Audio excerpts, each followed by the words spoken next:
Sir, this is a restricted area. The voice was sharp. It was young. It was full of the rigid certainty that came with a freshly starched uniform and a brand new stripe. The old man did not turn. He just stood there on the blistering tarmac, a stooped silhouette against the immense gray flank of the C-130 Hercules. The aircraft was dead. Utterly, infuriatingly dead. For Allison, T-56 turboprops sat silent and cold. The cavernous fuselage, meant to be carrying critical supplies downrange, was an empty, echoing tomb. For 6 hours, a swarm of the base's best maintenance technicians had crawled over it, under it, and through it. They had plugged in diagnostics, swapped out components, and cursed with a fluency that would make a sailor blush. Nothing. The machine refused to speak. And now, this old man. He had appeared from nowhere, shuffling past the security perimeter as if the cones and yellow tape were merely suggestions. He wore simple khaki trousers, a faded polo shirt, and a pair of worn-out work boots. His face was a road map of wrinkles, his hands gnarled and stained with the ghost of old grease. Staff Sergeant Evans, crew chief and owner of that sharp, young voice, strode forward. His boots crunched on the loose gravel at the edge of the flight line. "Hey, I'm talking to you." The old man finally turned his head. His eyes were a pale, washed-out blue, but they held a startling clarity. They weren't looking at Evans. They were looking through him, at the silent giant of an aircraft. "She's not happy," the old man said. His voice was a low rumble, like stones shifting deep underground. Evans stopped short. He blinked. "What did you say?" "The bird," the old man clarified, nodding toward the Hercules. "She's hurting. You're all listening to your computers, but you're not listening to her." Evans felt a surge of hot, incredulous anger. He had been on this flight line for 12 straight hours, battling a ghost in the machine that was threatening to derail a multi-million-dollar operation. His career, his reputation, and the mission itself were hanging in the balance. He did not have time for this. "Right," Evans sneered, crossing his arms. "And I suppose you're some kind of airplane whisperer? Look, Grandpa, I don't know who you are or how you got out here, but you need to leave. Now." The old man's gaze finally settled on Evans. There was no fear in it, no defiance, just a deep, abiding patience that was somehow more infuriating than any argument. "I think I can help," he said simply. Laughter barked from Evans's throat. It was a harsh, ugly sound in the shimmering heat. "Help? You can't even get your visitor's pass straight, and you think you can fix a C-130 that has stumped the best techs in Air Mobility Command? Get out of here." He took a step closer, using his physical presence to intimidate. He was young, strong, a product of rigorous physical training. The old man was frail, bent by a lifetime of gravity. From a short distance away, Tech Sergeant Reyes watched the confrontation unfold. He was leaning against a maintenance cart, nursing a lukewarm coffee. He had seen the old man wander onto the scene and had initially dismissed him as a lost retiree from the base's VA clinic. But something made him watch. It was the old man's stillness. In the controlled chaos of a grounded aircraft emergency, with people shouting and vehicles moving, the old man was a fixed point. He stood with a kind of rootedness that Reyes had only ever seen in one other place: the granite memorials in Washington, D.C. He saw Evans puffing out his chest, saw the condescending smirk on his face. He knew Evans. A good tech, a fast tracker. Smart, but arrogant. He saw the world in black and white, in regulations and checklists. Anything that didn't fit, he dismissed. The old man fit nowhere. The old man reached slowly into his trouser pocket. The movement was deliberate, unhurried. He withdrew a small object that glinted in the harsh sunlight. It was a wrench.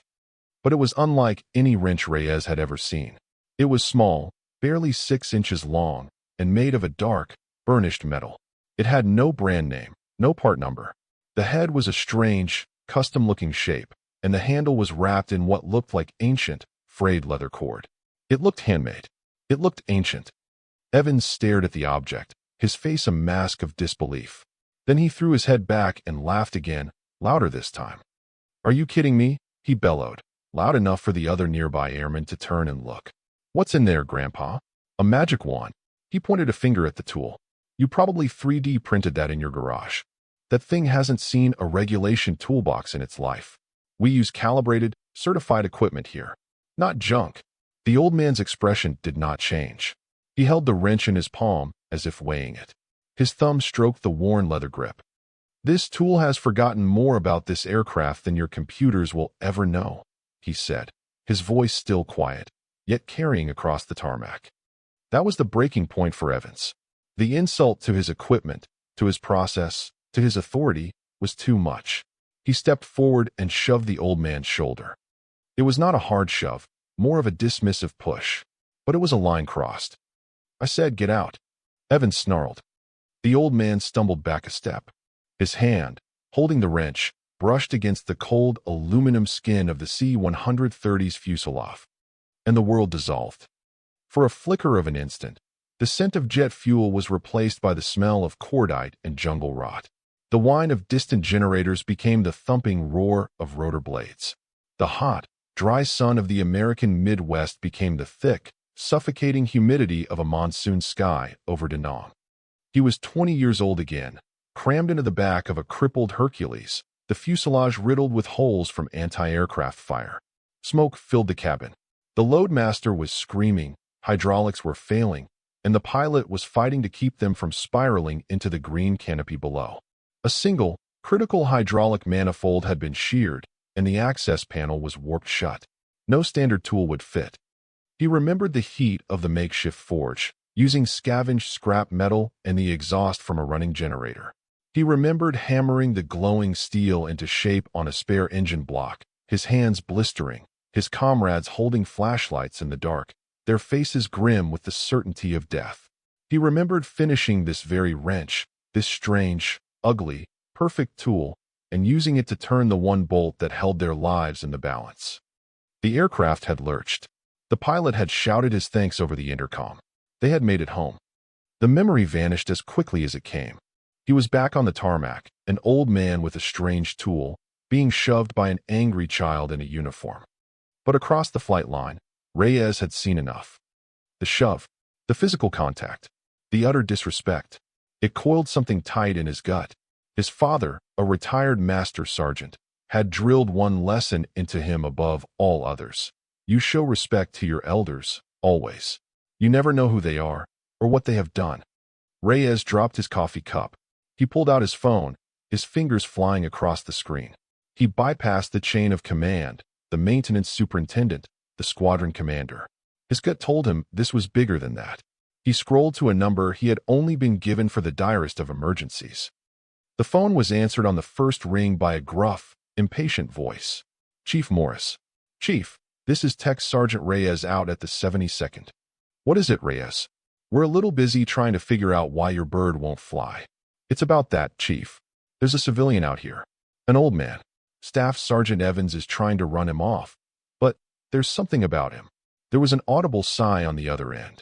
Reyes, I don't have time for civilian interference. Have security forces escort him off the premises. Gently. Chief, wait, Reyes insisted, his voice dropping lower. He said his name is Miller. Arthur Miller. Silence. Not a pause. Not a moment of thought. It was a complete and total cessation of sound, as if the universe had suddenly held its breath. Reyes could hear his own heart pounding in the dead air. When Chief Morris spoke again, his voice was completely different. It was tight, strained, and stripped of all its earlier impatience. It was a voice Reyes had never heard before. Sergeant, describe the man. Exactly. 70, maybe 80 years old, sir. Khaki pants. Worn boots. He's holding a small, handmade wrench. A sharp, ragged intake of breath crackled over the line. The wrench is the handle wrapped in cord. Yes, Chief. It is. Oh, God, Morris whispered. Then, his voice became a blade of pure command. Sergeant Reyes, listen to me very carefully. You are to prevent that man from leaving the flight line. Use any means necessary. Do not let Staff Sergeant Evans touch him again. Acknowledge. Acknowledge, Chief, Reyes said, his own voice shaky. I'm making a call.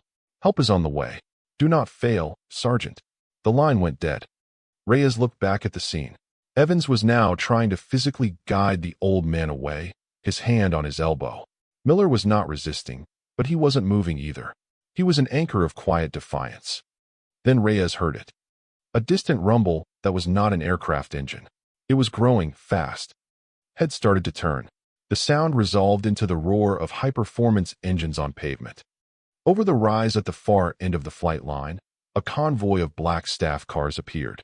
They were moving at a speed that was utterly forbidden on the tarmac.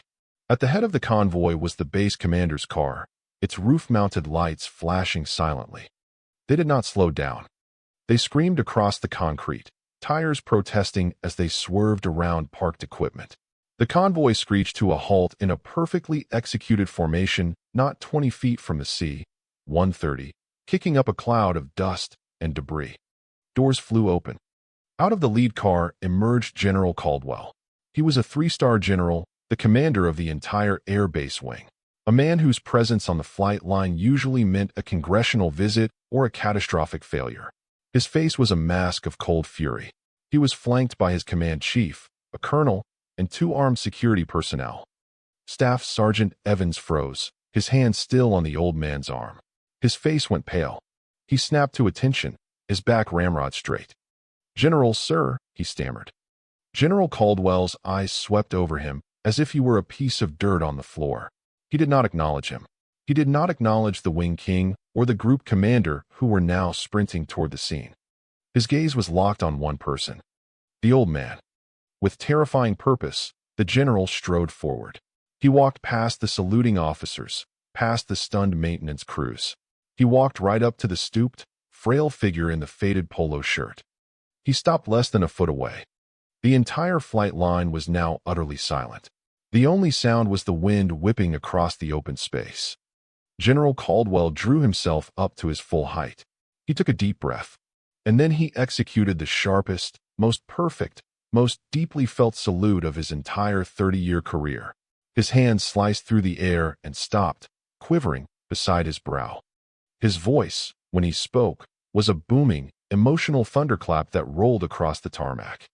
"Mr. Miller," he declared, his voice thick with reverence. "It is an honor, sir." Arthur Miller looked at the general, and for the first time, a small, weary smile touched his lips. He gave a slight, almost imperceptible nod. Evans stood there, paralyzed, his mind refusing to process what he was seeing. A 3-star general saluting a lost old man. The general held his salute for a long moment, then slowly lowered his hand. He turned to face the assembled crowd of airmen, officers, and technicians. His eyes were blazing. "I'm sure you're all wondering what is happening," he began, his voice dropping to a lower, more dangerous register. "You're wondering why I just rendered honors to a man not in uniform. Let me educate you." He pointed a finger, not at Arthur, but at the silent C-130. "You see that aircraft? That is a C-130H. A magnificent machine. It is the backbone of our fleet. And it is old. It has ghosts in its wires and memories in its metal that your diagnostic scanners can't even begin to comprehend." He turned his gaze back to Arthur Miller. This man knows those ghosts. He knows them by name, because he was there when they were born. During the Vietnam War, there was a young flight engineer, a buck sergeant. He was assigned to a squadron flying the most dangerous missions into the most hostile territory. His aircraft were always shot up, always on the verge of falling apart, but they always came home. The general took a step closer to the crowd, his voice resonating with the power of a long-held legend. They called him the ghost of the line because he could fix anything, with nothing. He could diagnose an engine problem by the sound it made from a mile away. He could splice wires with his teeth and a prayer. He didn't just follow the manuals. He wrote them in his head, in the mud and the blood and the rain. He looked directly at Evans. He saved more aircraft from being scrapped and more men from dying than any 10 officers. He was offered a battlefield commission. He turned it down. He was put in for the Medal of Honor. He refused it. He said the only reward he wanted was to keep his birds flying and his boys safe. The general paused, letting the weight of his words settle. One night, his plane took a direct hit. The hydraulics were gone. They were going down. But this man, this sergeant, he forged a tool. From scrap metal. In the back of a dying plane, in the middle of a firefight. And with that tool, he fixed a leak that everyone said was impossible to reach. He saved all 12 souls on board that night. The general turned and looked at the small, strange wrench still resting in Arthur Miller's hand. "That is the tool," he said, his voice now hushed with awe. "That is the ghost wrench. It is more than a tool. It is a testament. It is a piece of Air Force history. It belongs in a museum, but he still carries it, because he is still on watch." Finally, the general's full, cold fury turned and settled upon the pale, trembling form of Staff Sergeant Evans. He walked forward until he was inches from the young NCO's face. He did not shout. He did not need to. His voice was a quiet, lethal whisper that cut deeper than any scream. "You," he hissed, "in your clean, pressed uniform, with your rule books and your arrogance. You looked at this man and you saw a nuisance. You saw weakness. You mistook age for irrelevance. You put your hands on a living legend. You mocked a symbol of valor that you could not possibly comprehend. You disgraced that uniform you wear. You are so busy following the regulations that you have forgotten the first and most important rule, respect." Evans's face crumpled. Shame, hot and total, flooded him. He could feel the eyes of every person on the flight line boring into him. Before the general could continue, a gnarled hand gently touched his arm. "He's a good kid, General," Arthur Miller said softly. "Just needs to learn that the book doesn't have all the answers. Sometimes you have to listen." The general looked at Arthur, and the fury in his eyes softened into profound respect.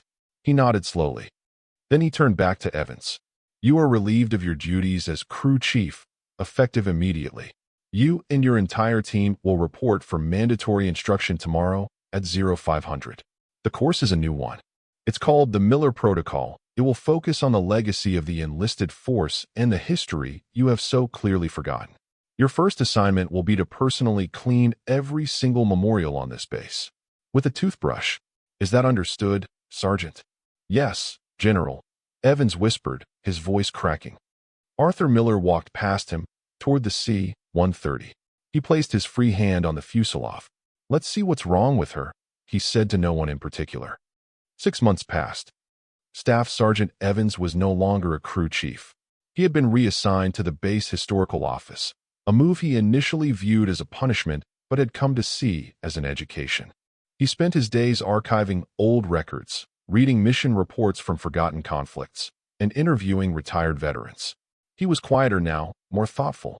The arrogance had been sandblasted away, replaced by a deep, humbling sense of perspective. One rainy afternoon, he was in the base library, searching for a microfiche on C-130, maintenance logs from the 1960s.